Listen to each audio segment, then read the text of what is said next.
Assalamualaikum warahmatullahi wabarakatuh. Kami dari kelompok 6 akan mempresentasikan hasil diskusi kelompok kami yang berjudul pengujian hipotesis dependent yang beranggota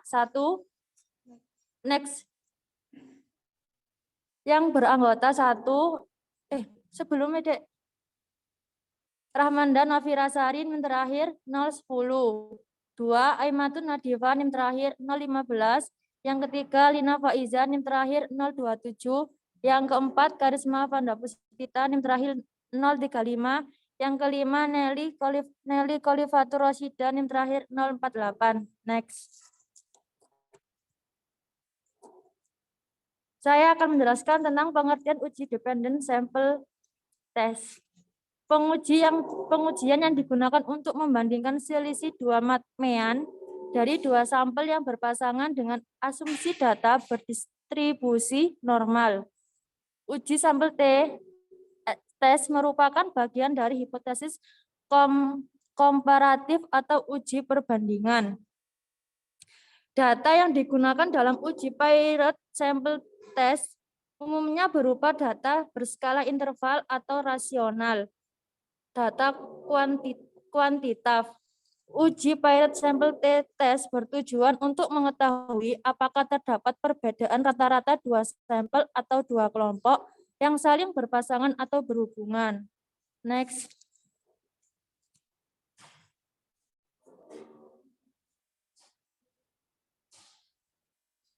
Fungsi uji dependent sample test. Menurut Ridwan 2009, untuk membandingkan rata-rata dua grup yang saling berpasangan, sampel berpasangan dapat diartikan sebagai sebuah sampel dengan subjek yang sama, namun mengalami dua perlakuan atau pengukuran yang berbeda, yaitu pengukuran sebelum dan sesudah dilakukan sebuah perlakuan.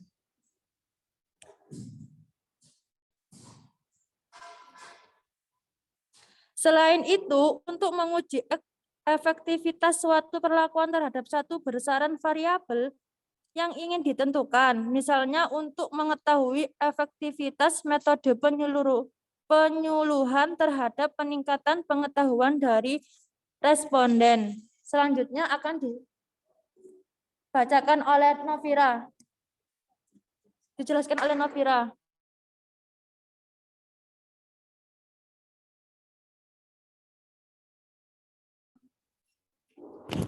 Selanjutnya, syarat-syarat penggunaan uji tes dependent. Terdiri dari 1. Uji komparasi antar dua nilai pengamatan berpasangan, misalnya sebelum dan sesudah. Kedua, digunakan pada uji parametrik di mana syaratnya sebagai berikut. 1. Satu sampel, setiap elemen mempunyai dua nilai pengamatan. Yang kedua, merupakan data kuantitatif. Yang ketiga, data berdistribusi normal.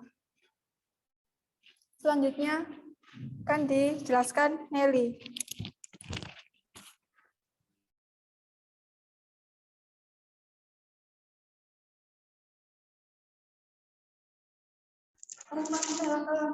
Konsep hipotesis dalam statistika.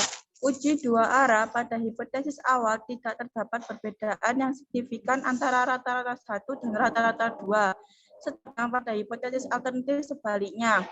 Kedua, uji satu arah di mana pada pola hipotesis awal kelompok atau sampel 1 memiliki rata-rata sama dengan atau lebar besar dengan rata-rata kelompok 2. Uji satu arah ini kebalikan pada hipotesis kedua, di mana pada hipotesis awal kelompok atau sampel 1 memiliki rata-rata sama dengan atau lebih kecil dengan rata-rata kelompok 2. Next. Selanjutnya akan dijelaskan Mbak Vira.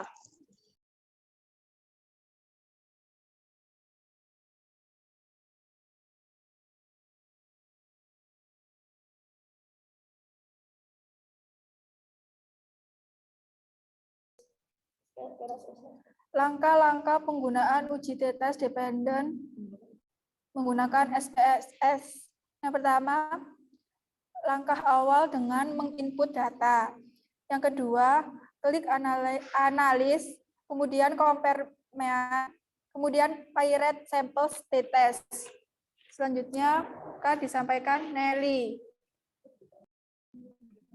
Yang nomor 3, memasukkan variabel dari sampel berpasangan. Setelah melakukan langkah di atas, akan dibuka jendela pirate sample state test.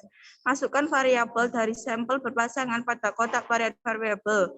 Pada kolom variabel 1, masukkan variabel pada kondisi pertama. Yang keempat, klik OK, lalu hasil uji pirate sample state test. Selanjutnya akan dijelaskan oleh Mbak Lina.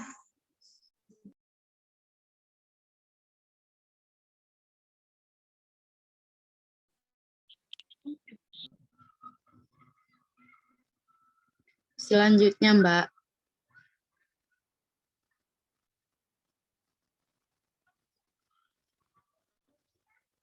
Data nilai post-test dan pre-test dan post-test keterampilan menyimak cerita dari kelas 5C SD Muhammadiyah 2 Sidoarjo.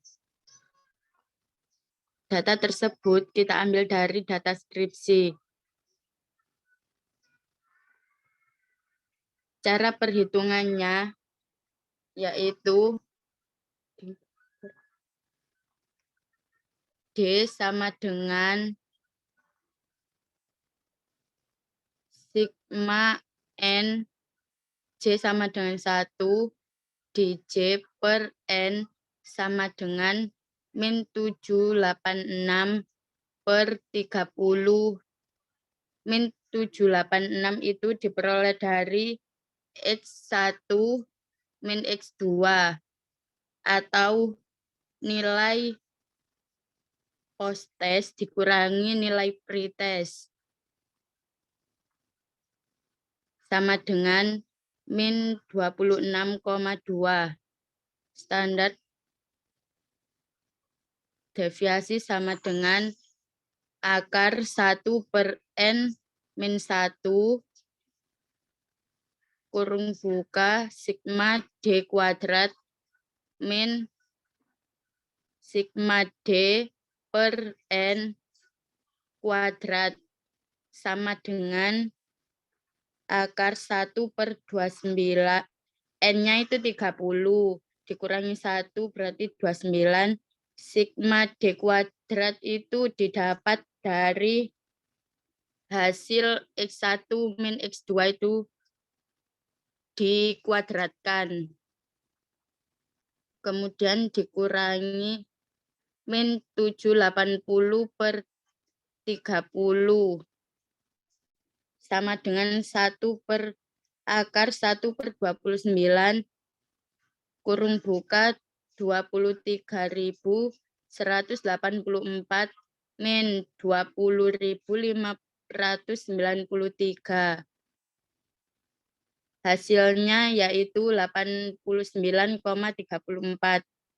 Untuk menghitung T-hitung, rumusnya yaitu D per SD per akar N sama dengan min 786 per 30 per 89,34 per akar 30 sama dengan min 26,2 per 16,544.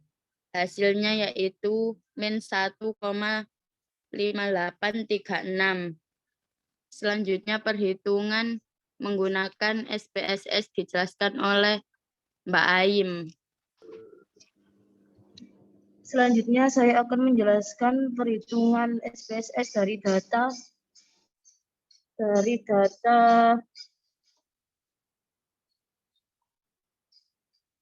data prestasi dan dari nilai pretest dan posttest keterampilan menyimak cerita dari kelas 5C SD Muhammadiyah 2 Sidoarjo. Dari perhitungan SPSS tersebut, hasil dari pretest yaitu 1,595 dan posttest 2,199.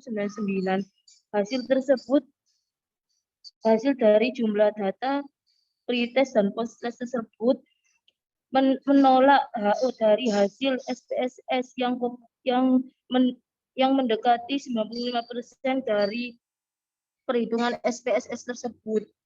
Jadi dari kedua perhitungan manual dan SPSS tersebut, yang lebih valid yaitu dari SPSS. Selanjutnya, sekian dari kelompok kami. Apabila ada salah kata, mohon dimaklumi. Wassalamualaikum warahmatullahi wabarakatuh. Waalaikumsalam warahmatullahi wabarakatuh. Wabarakatuh.